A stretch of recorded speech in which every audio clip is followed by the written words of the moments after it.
I'm Alan Jagelinzer. I'm the professor of financial accounting and the co-director of the Cambridge Center for Financial Reporting and Accountability.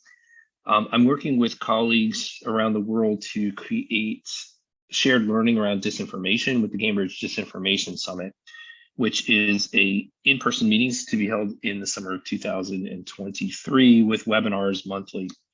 In the meantime, we have a YouTube page which is available, which has almost all of our prior recordings. This will also show up on YouTube too if you want to revisit it.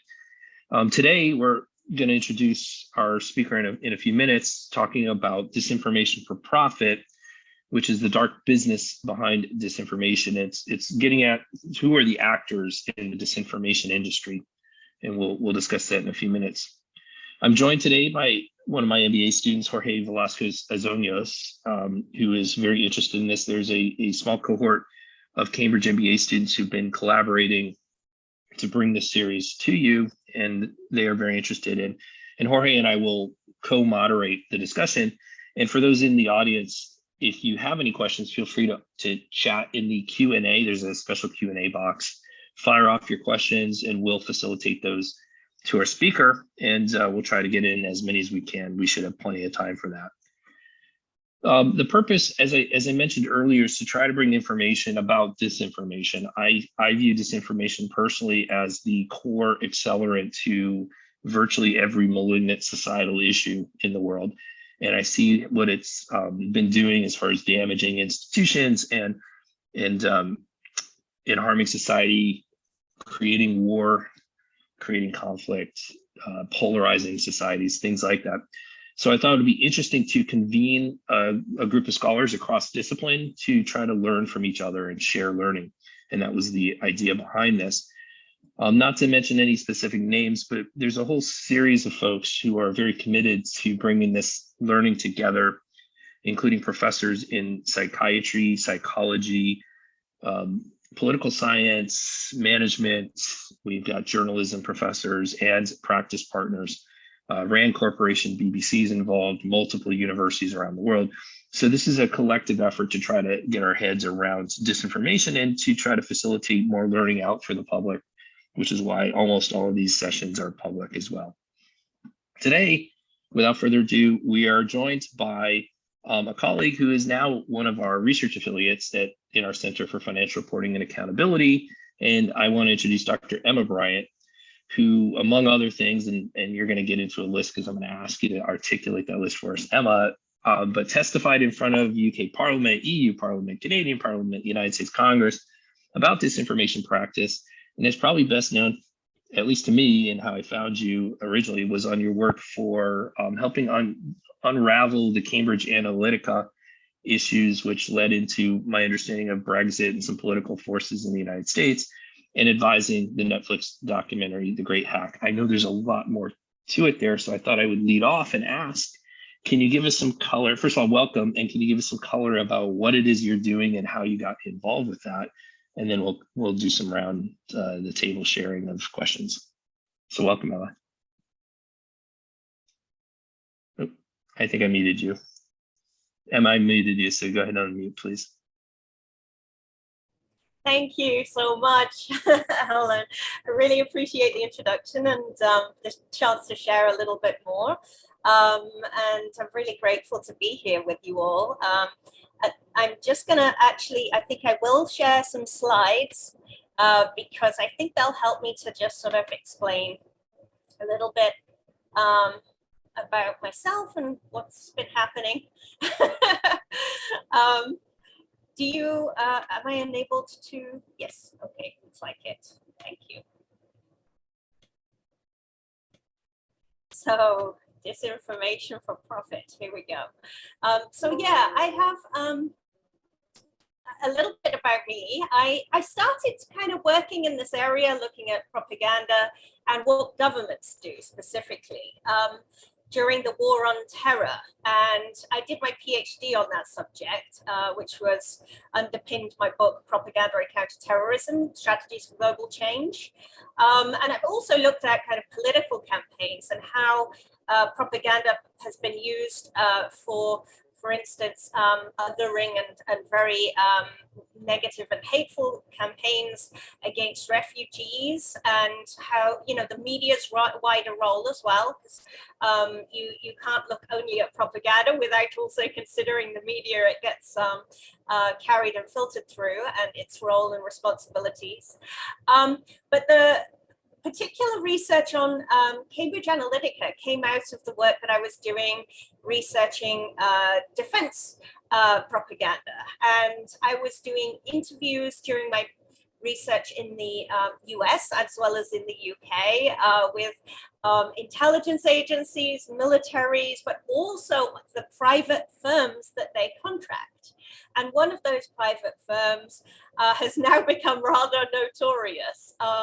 It was the parent company of Cambridge Analytica, so a company called SCL Group. And I was busily peering into the propaganda machine with the work that I was doing.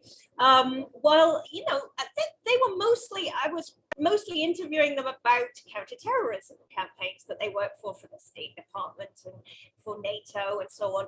But they also were doing some very unethical political work.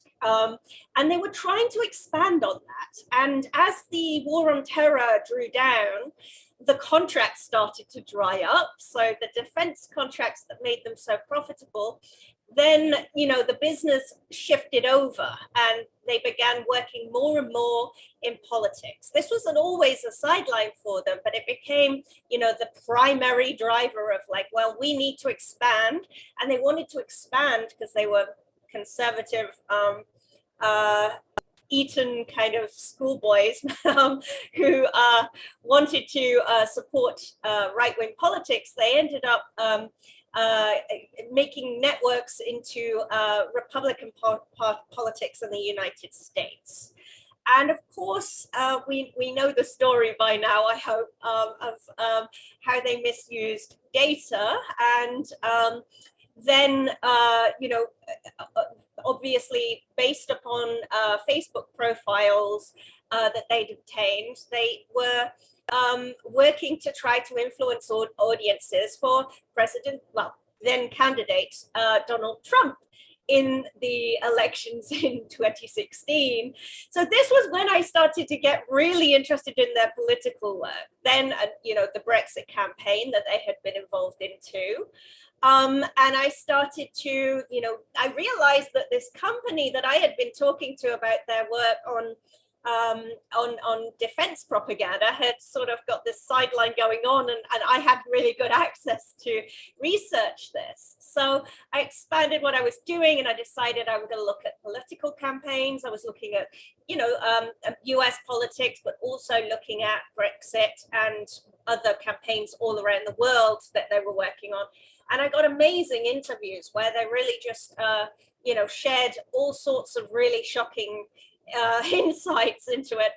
And as I was doing this research, I was watching, you know, people like Alexander Nix, the CEO, lying to Parliament about things. So I was so shocked about this. And, you know, I got invited to submit evidence to the Parliament.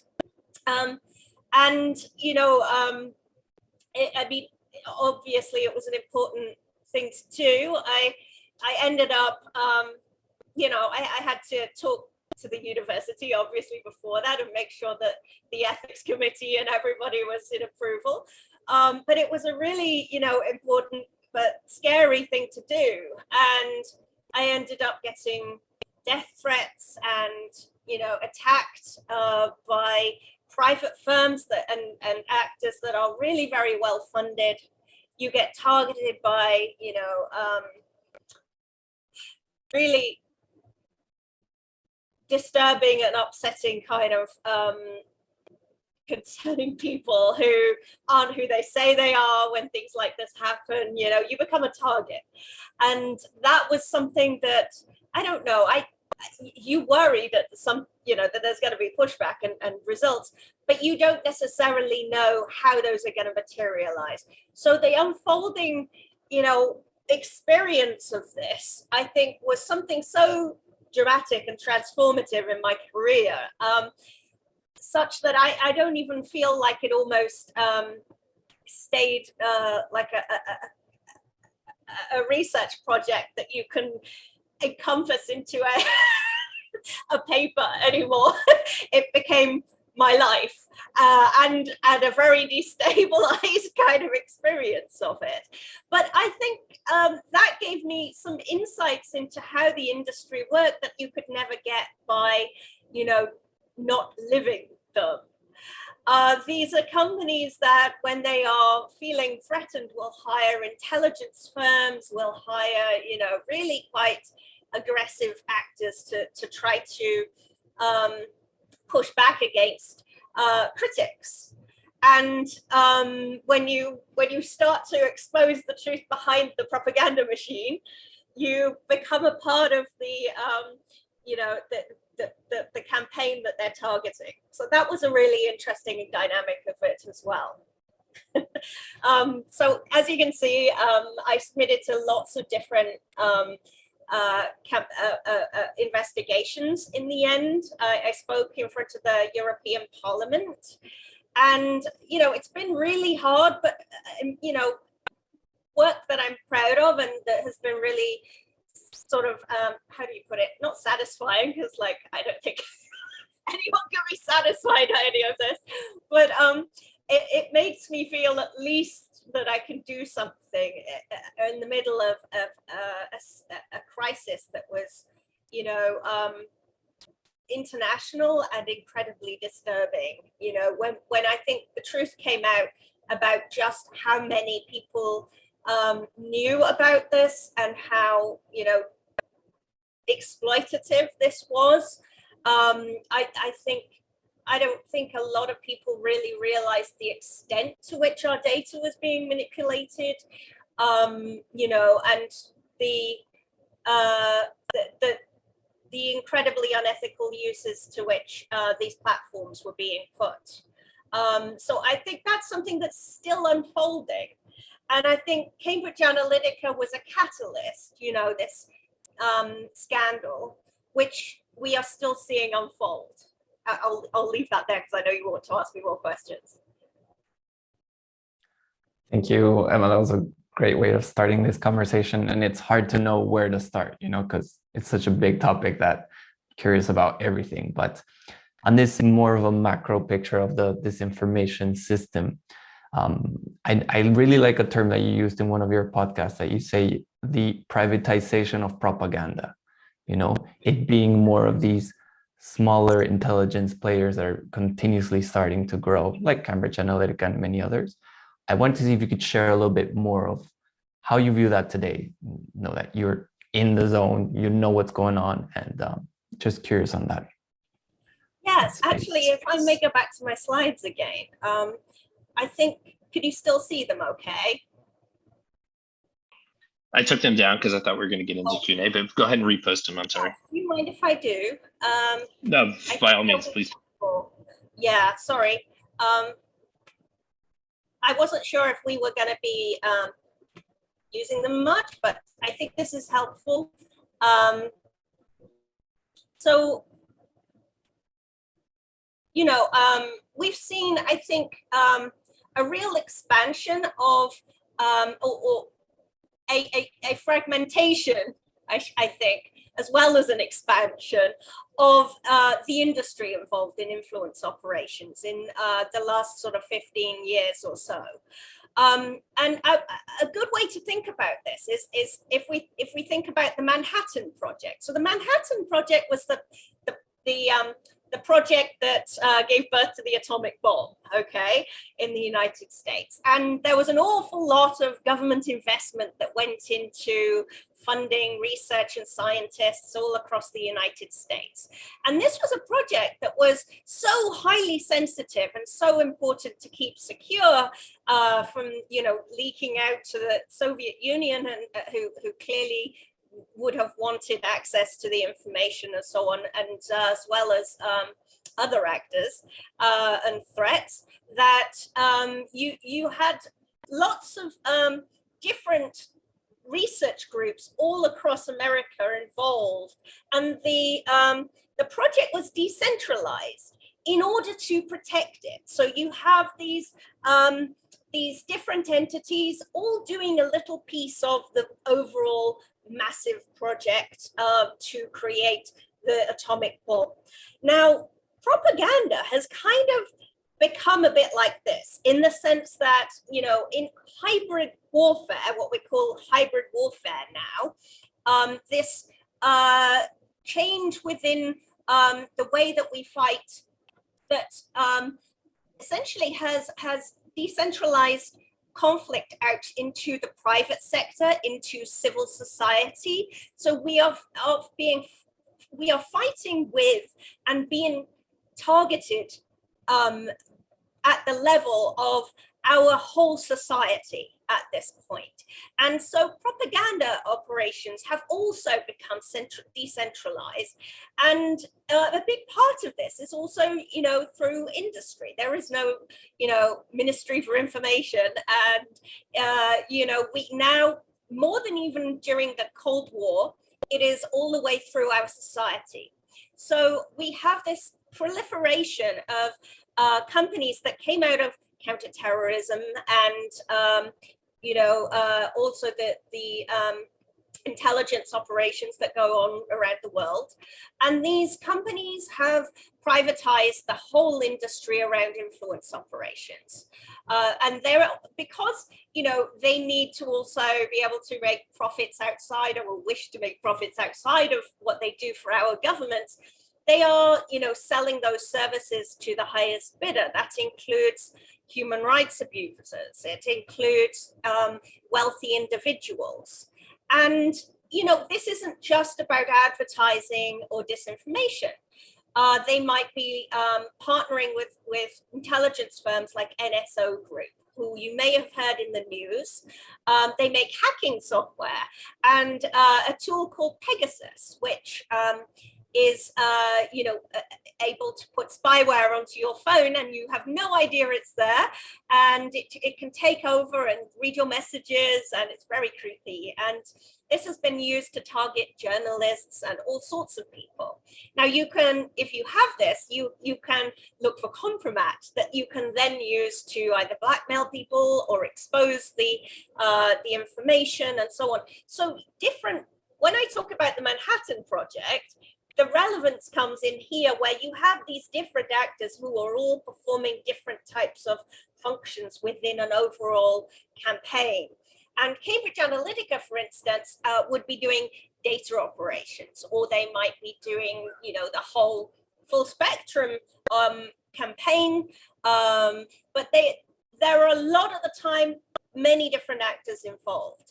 And a lot of these companies are opaque and invisible, and we don't know they're there. They might be in all sorts of different countries, where quite often they might be taking advantage of different legal regimes as well. So the networking of different companies around the world is really important to be able to take advantage of the local legal contexts as well. And you also have, of course, these kind of firms kind of playing a major role in our politics. I bring up the Cambridge Analytica one again, but we also need to think about the way that those firms might be also working for our enemies. As occurred in the Cambridge Analytica case, they can often have ties to countries that maybe are working against us. And Cambridge Analytica is a really good example of that, because they were working with, you know, they had a lot of ties to Russian oligarchs and were seeking work in Russia at the same time that they were working for NATO. So we have to think, you know, about how the Kremlin might be, for instance, working with companies in the West at the same time that we are, you know, fighting them, and think about like ways that these different countries might use private industries that, you know, has implications for how we then regulate those industries. because there are loopholes that, for instance, they can navigate. So the declared spending alone by the Kremlin on propaganda within the US in private industry amounted to more than 146 million to advance that country's interests, according to Open Secrets. But that's not the whole industry spent. There's a lot of like little ways around and things. If it doesn't make a $5,000 threshold, it's not actually counted. So you can like do lots of things that you know, are funded in like with small payments, for instance. And you know, we're now seeing the RT and these other large state-funded media organizations that are struggling to get their message out now, because the platforms are finally taking, you know, that seriously. And we've seen, you know, new actions being taken in Europe to shut them down completely, for instance. And that means that these kinds of other outlets, proxies, and, you know, other ways of influencing are going to become much more central. So we need to think about how, when we shut down one propaganda entity, you know, any actor is going to try to exploit wherever they can, and the propaganda war doesn't disappear, it just changes. So private industries also have a way of like figuring out how to profit around the edges of what's done. So one of the things that I'm really interested in is trying to work out how they do this. So Emma, if I can get in there, and do you need the slides anymore, or? No, I think that's okay. Thank you. So just to follow up on this very briefly, right now, as I understand it, you're working on a project to try to uncover and map the networks of sort of the for-profit. Who's your intended audience, and what do you hope they're going to do with that information, and how do you actually uncover them when they're purposely trying to evade being detected? With great difficulty. Yeah, I don't pretend it's not a significant challenge. But well, just to tackle the first part of your question, who's the audience? I mean, we all need this information.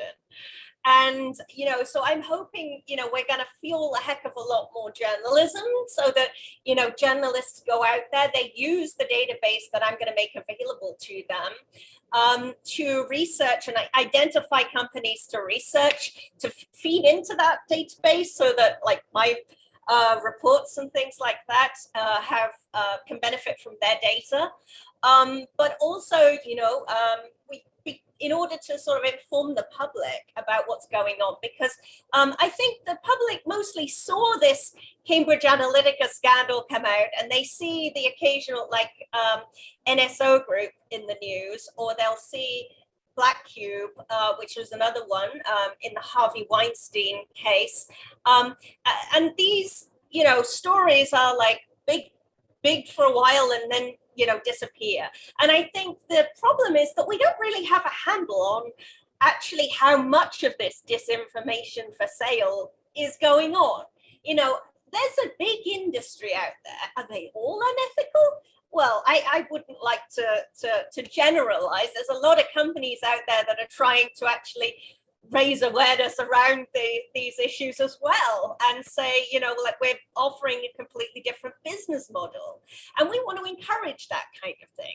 So another audience is also about like, well, how do we assess the industry and, you know, figure out like how much of this, you know, is a problem, you know, the extent to which this is a problem, and try to also get the message across to policymakers of, you know, well, this is the extent of the issue. Here are the problems that are being exploited. Here are the best, you know, kind of ways that we could imagine legislating for those issues. And whether they might be, you know, actually some of it might be about introducing new tweaks for the platforms that they could, you know, where they could actually do something. Some of it might be about new legislation that we might want to take forward. And actually, if there are scandals that we might help expose with the help of journalism, it might well be a case of there being legal cases like the one we're seeing today with Mark Zuckerberg at its center. I was going to just quickly follow up because you mentioned policymakers, and this relates to your testimony. So you've already done testimony, and presumably this would help amplify some of the testimonial work you've done. But some of the policymakers presumably are taking advantage of this work. And so how are they receiving this? When you go in front of US Congress, for example, there's some in there who probably want this kind of work to continue. So how's it being received, and what are they doing with this information, and have they actively done anything, any of them? I think one of the problems was at the time when this was the Cambridge Analytica scandal, Congress were really starting to get their teeth into this.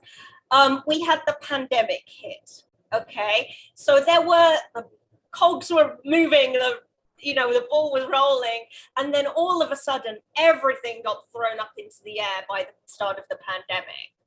And I had been invited to testify, and the testimony, like the session I was going to do, like it got cancelled. Everything just went up in the air because of the pandemic. And I think that's been a significant issue.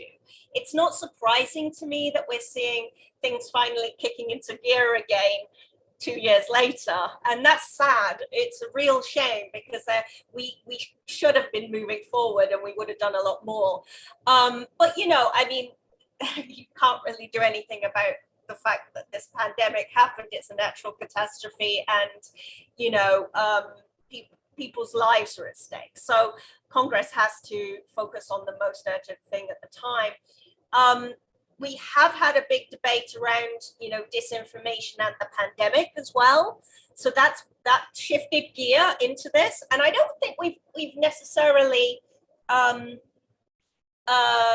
stopped moving forward.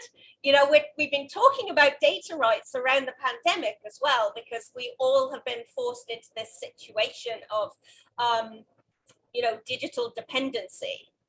And we also, of course, had the election in 2020, and immediately afterwards the insurrection and the invasion of the Capitol and the Stop the Steal, which was driven by a horrifying propaganda campaign, and data misuse as well, by the looks of it. So, these problems haven't gone away, and I think it's good that we are getting out of the pandemic to the point where we are actually making some more progress on this.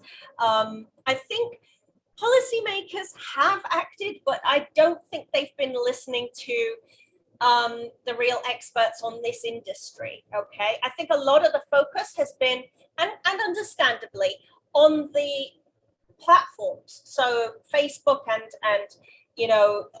Twitter and all of these major social media platforms and digital platforms, but we have seen a lack of continuation of really focusing on the massive number of actors, and I think that's partly because it's a little bit opaque around who's doing what and so on. But that's why we need to take action. We need them to actually enable some transparency into the industry and have a think about, like, actually this isn't just a problem of policing content on the platforms. It's actually a problem of holding accountable the actors behind the campaigns. And I think we could make an awful lot more progress there. In the last, as a result of the January 6th events, we saw the introduction recently of, the Disinformation Governance Board. I think this is actually an outcoming of that. A feeling that there needs to be some kind of central authority on that. But unfortunately, the approach that they were kind of taking, was always going to have this kind of pushback. And I don't think was a wise move, really. The way that they're going about it, for instance, is to, look at, identifying mis and disinformation online and, pressuring the platforms to take action on it and things like that. Whereas really, we want to be holding accountable people before it's even on the, who are putting it out there. and thinking about how we can encourage a better industry that actually is taking responsibility and, you know, not producing these really concerning campaigns in the first place, because there's a lot we don't, you know, even happens before campaigns hit the platforms, and we're not even taking account of that at all at the moment. I think it's getting overlooked. No, I agree. And I want to jump on something you said, that because, you know, influencing is a broad topic, and on one side of the lane, to give it a visual imagery, you have like information weaponry, you know, which is a very extreme use that we're seeing. And on the other side, you have it a bit more of electioneering, marketeering, more like getting the votes. How do you in practice and in your research start to draw the lines there? So, you know, to set like the way for new firms or best practices in that space? Well, that's a good question, actually. And to be honest with you, the issue is also that, you know, public relations and a lot of these industries have codes of conduct that are perfectly, they sound lovely on paper. And the issue is that a lot of them are not really being stuck to. When it comes down to it, the client is, you know, the companies also have a commitment to their client, quite rightly, okay? But often the client's wishes and needs takes precedence over other considerations that appear on things like codes of ethics of public relations as an industry. There's always a weighing, and sometimes there's a conflict of interest between clients keeping your commitments to your client and making sure your campaign is ethical and honest to the public and so on. And so I personally think there needs to be an actual effort to regulate this industry, at least very, very basic ways, according to principles that they already have agreed are good. Yeah. There also should be actions, I think, personally, on banning things like surveillance advertising. So, you know, if you should not be able to target people with, you know, very, very detailed and revealing personal data that might include you know, statements about their mental health, for example. Dating apps are asking people about their mental health, what their advice is that they've received from their therapists. And these are, you know, these kinds of dating apps share information with advertisers. People have no real like sense of how, you know, who is being given their data by all of these apps that they sign up to. And if you're somebody who's dating and online, and you know, like you feel like you have to use these apps. You don't really feel like you have an awful lot of choice in this day and age. And to know the difference, for most people, it's very difficult. Even in the UK with the GDPR, I think it's difficult for people to really know and navigate, you know, who's getting their data from these apps. And the problem is also one of implementation and you know, actually what's the word, acting upon it, you know. So you have the Information Commissioner's Office in the UK, which oversees data law, and then, you know, really, in order for somebody's rights to be protected if they're being abused, the ICO has to know about the misuse. Yeah. So it's only really if that person becomes aware of how their rights are being abused, or someone like Amnesty or whoever it might be manages to reveal, a journalist manages to reveal this, that the ICO become alerted to it. And the issue is that we're not really actually going out there and looking for a lot of this stuff. There are great journalists trying to do so, but actually the work isn't really being done enough on the firms that are doing this stuff in order to reveal, I think, a lot of what goes on, which happens before it gets onto the platforms.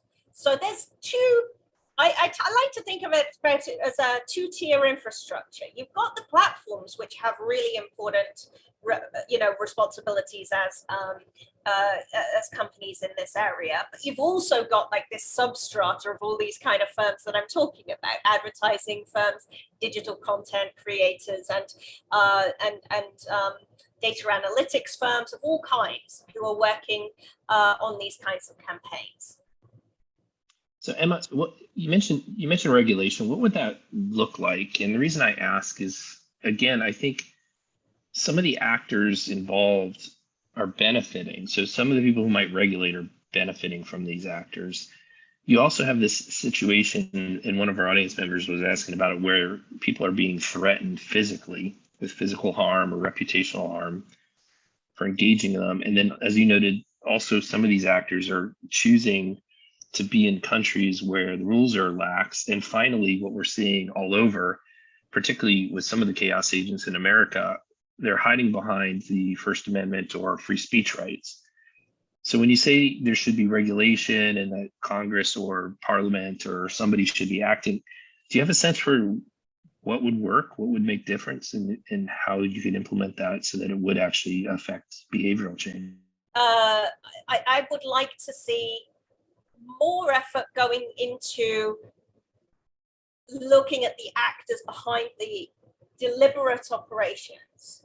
So I would, rather than having a center for policing the internet, essentially, I would like to see a center for policing the people who are, doing those kinds of influence operations, and making sure that they are following some kind of code of ethics and having audits, even perhaps. And to be honest with you, I think that would be a more responsible way of going about things. It would be less problematic when it comes to speech, I think, because it wouldn't be about speech. It would be about, other aspects of, compliance. And is this if I can interrupt, do you have in your head a civil penalty? Are they paying fines? Because many of these are so well funded.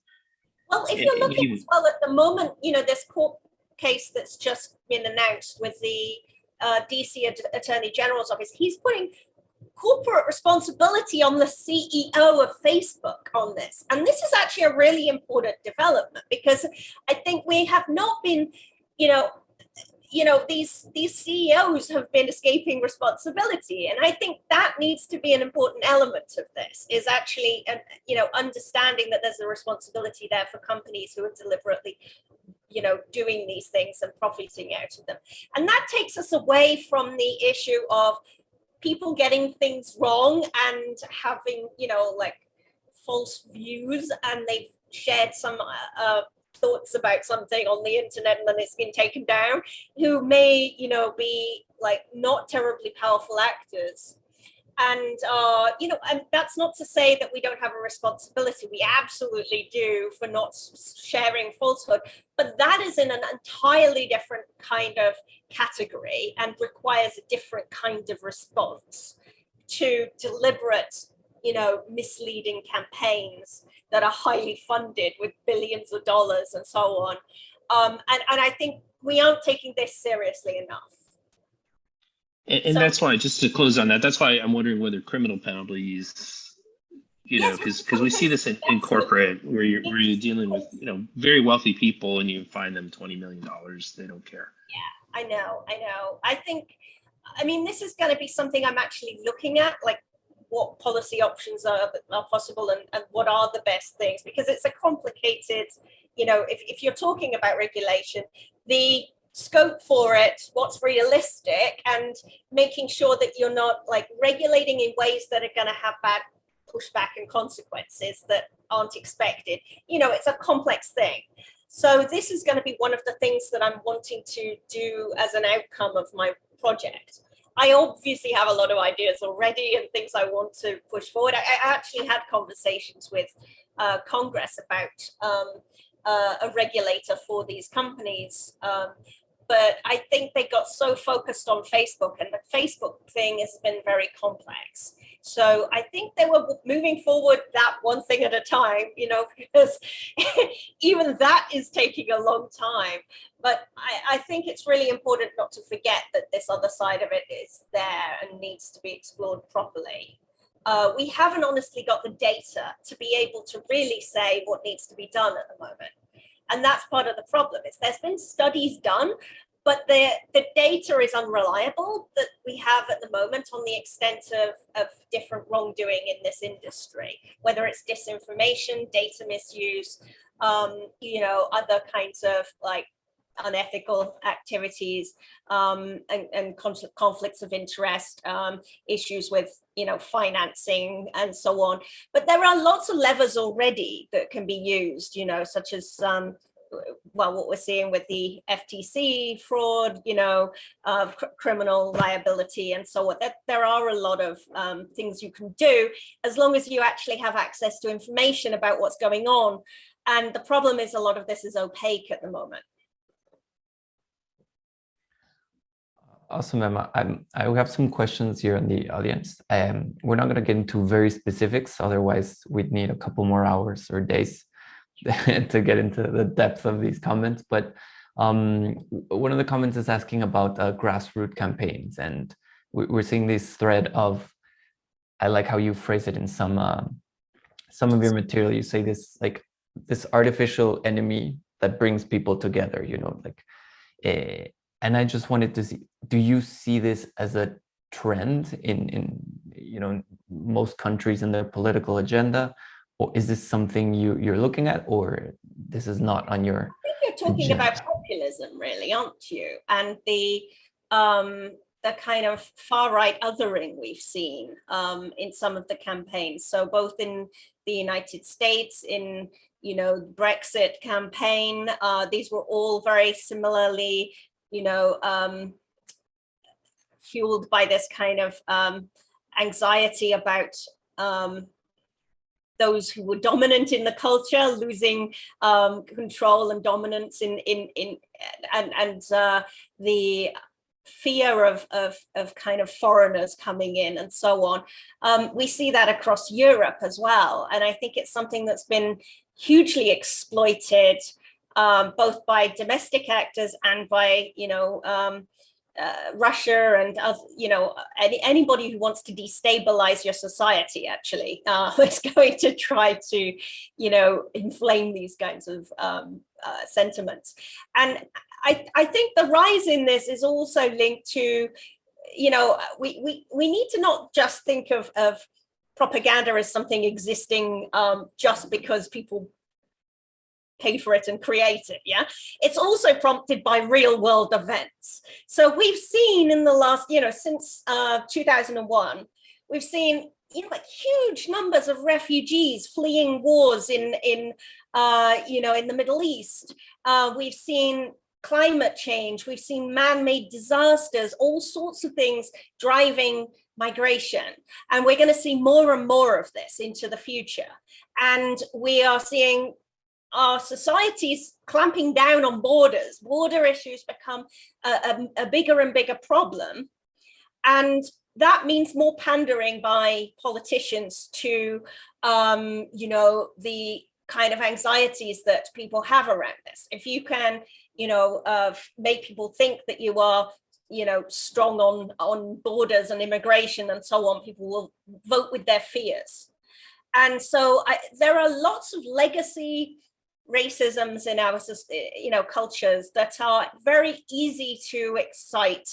And propaganda is most effective when it comes from a position of our, from deep-seated prejudices that are all throughout our history. If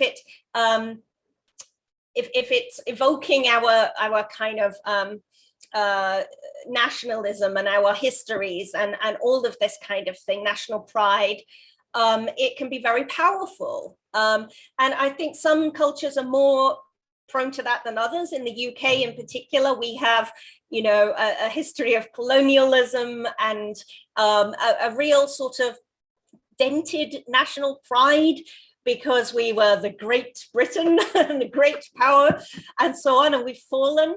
And so anything that around these kinds of emotions, I think, especially versus Europe, is very powerful in the UK.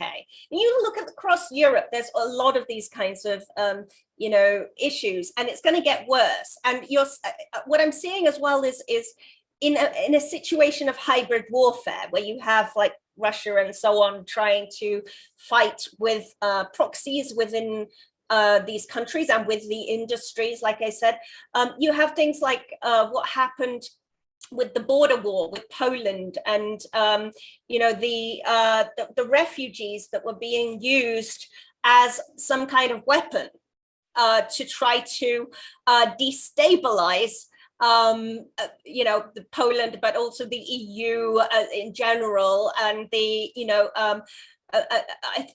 we're seeing a lot of consequences, I think, of what can be done in destabilizing different states. I definitely think this is something that is being funded heavily by, American funders as well across Europe. So I think there's definitely a coordinated effort. Russia has also been putting money into this as well, of course. And these are complex operations.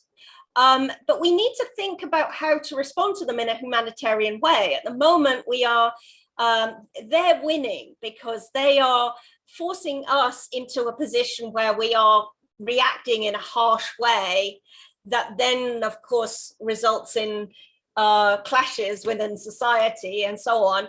And we need to actually think a little bit more cleverly about how to absorb, but also, ensure that people are safer where they were coming from, and so that we reduce migration in a way that supports refugees from in the places or close to where they are from, and things like that too. So it's a complex response. I think people think propaganda operations always have to be responded to by more propaganda in response. And really, actually, a lot of it isn't about that. It should be about managing the threats and the ways that are being exploited. And this is a key example, you can counter messages that are hate-fueled and false, but it's not really going to get you very far. Once they're out there, they're very sticky, they're very engaging, they drive people's fears, and it's very hard to manage once it's out there. So, Eman, I think it's related now, again, coming from the audience. Do you see in your data that there's one side of a political spectrum that's more likely to utilize strategically malignant disinformation than another? Well, yeah, I mean, there are studies that show that the right is more susceptible, I think, to sharing propaganda that's false, but that doesn't mean, I think, that it shouldn't be seen as, I don't think we should be seeing it as a right-wing phenomenon, because I think that's a very dangerous pathway to fall into. If you look at how, for instance, foreign actors seek to use propaganda, what they're really trying to do is to put us against each other. And propaganda is way more than just being about falsehood. Actually, some of the most damaging and dangerous propaganda, it actually weaponizes truthful information or half-truths and things that just meet our emotions, where they are, and cause us to immediately respond and turn against and defend against. And it could be very, left-wing liberal people turning against, what they feel is wrongdoing and so on. So it's manipulation is far more complex than just about somebody sharing false things. And I think we need to think, that's why data is so important, because it's actually about just understanding that person and the way that they think, and knowing exactly how to manipulate them based upon, their behaviors, their reactions, the way that their emotions, are what you can see of their emotions online and so on. And that is becoming more and more how these manipulation campaigns are done. I think we worry too much about falsehood and not enough about anxiety and how anxiety is being used, because that is something that actually really does affect all of us, and we need to be much more aware on the left as well how our emotions might be being manipulated in order to get us to support Russia, for instance, or not not actually recognize when other powers might be taking on propaganda campaigns, because we're very focused on concerns about our own society and its imperialism.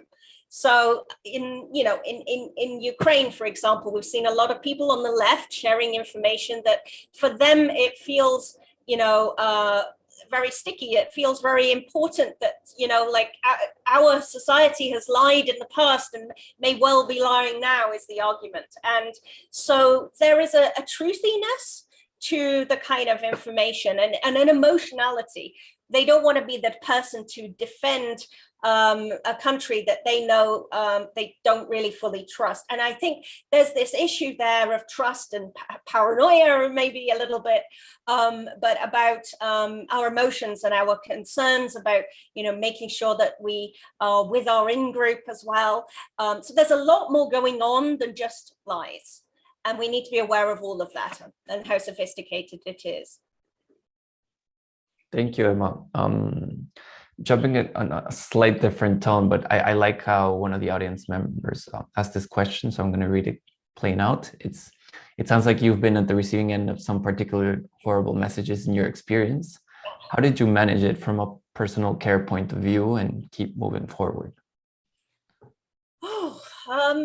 Yeah. I've had relentless, horrible attacks and issues, and it's made my life very difficult at times, and I think sometimes it knocks you down, and you're struggling to keep going with the work that you're doing. And especially when you're facing sort of precarity in academia at the same time. I'm very grateful to have had really wonderful friends. I made friends after Cambridge Analytica from doing that have been incredible supporters, and I'm very grateful to them. I don't know, I wouldn't have got through all of this without them. But yeah, I mean, there was one time when it was over the holidays, over Christmas and New Year, and I got a death threat, and that was very scary. I was staying with a friend at the time, and I had somebody who introduced me to the police officers, and a friend who was somebody in the police, and they were really supportive as well. It didn't, unfortunately, they didn't manage to figure out who sent the message. But they gave me practical advice on how to make sure that I protect myself and not to go anywhere alone and all this kind of thing. When you're told that, that's scary in and of itself. And there's a point where I was like, well, actually, I have to get on with my life, and I'm going to keep doing what I do. I'll protect myself as best I can. I have good lawyers and and good friends. And that's basically how you keep going. So I think we have time for one more question. And I think this is an overriding question. You kind of touched it earlier, but where do you see the platform's responsibility? Because you mentioned that it's higher level, but they are the mechanism for the dissemination. So you've got major media outlets on our TV, in our streams, and then you've got, the Twitter, Facebook, Truth Social, et cetera. What's their responsibility, and how would you go about them? And how do you use them now? Because you're active on Twitter. Yeah. So, okay. So I tweet a lot. I kind of stopped using Facebook, and now I've just started again because I started to think, well, there's a lot of people on there who are clearly an audience who need to hear about this stuff. And I'm in two minds about like whether or not I should or not. Am I encouraging people to stay on there, or am I don't know. But as for the companies themselves and their responsibility, my chief concerns are that any of the actions that they are taking should be properly communicated. At the moment, we're seeing an awful lot of anxiety around free speech and censorship and so on. And that, I think, is really made a lot worse by the fact that these companies are not being very transparent and are not communicating what they're doing very well. They take down an account on Twitter, for instance, it just says account suspended. Why? There should be a message, or then maybe there's a link to our policies and there's just like a statement about their policy. I mean, that doesn't tell people anything really. And then you see, with these influencers who've been sharing, for instance, false information about atrocities in Ukraine, when their post gets taken down or their account gets suspended, the network around them will tweet a picture of their account with the offending tweet that was taken down. And they will then frame that around censorship, which kind of it is. Yeah, I mean, it might be justifiable censorship, but it kind of is, and so they will then put out a message, a very truthful message that this has been censored. And so that then goes viral in a way that original post never would have, because it is so, an issue of passion for people that, we shouldn't be getting censored, or, the voices are being, closed down, that, this goes way more, gets way more traction than the original post would have done. And the original post is right in the middle there of that, so people can still read the disinformation. So there are real problems around how you respond. Do you take the post down and then create a frenzy around censorship? Or do you leave it there, creating falsehood in our world? And, so I think these aren't quite so easy decisions. And I think you have to take into account, I know that platforms very often want to act equally around different actors. So they will, generally they want to be fair-handed. So they want to take down both the, if there's a false Ukraine post or a false, Russia post, they want to take both of those down. I actually think that, they need to really think about this problem of things not just being false, but also being weaponized around, issues like censorship. I actually think this is causing more damage because it damages trust in society. And if you are going to take down a post, at least, share with people when it says account suspended, detailed why that account particularly was removed, and, present them with the information of if that was harassment, what would they say? This is, really bad stuff. And, were they sharing falsehoods? If so, present them with the real information that disproves that falsehood and so on. And I mean, they absolutely need to communicate it better to people. We also have a lot of work that's being done by governments behind the scenes. In the UK, there's this group